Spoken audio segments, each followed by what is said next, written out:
At this point, I wanted to talk about our filter gauge. Our filter gauge is important because it gives us lots of information. In this case right now, it's showing us that we're running about 14 pounds of pressure.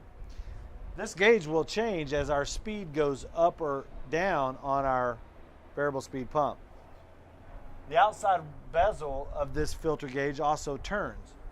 This is important to set when you start with a clean filter, meaning you've pulled the grids out of the filter, you've cleaned them, you've put it back together, you've recharged it with DE via your manual on how much to add.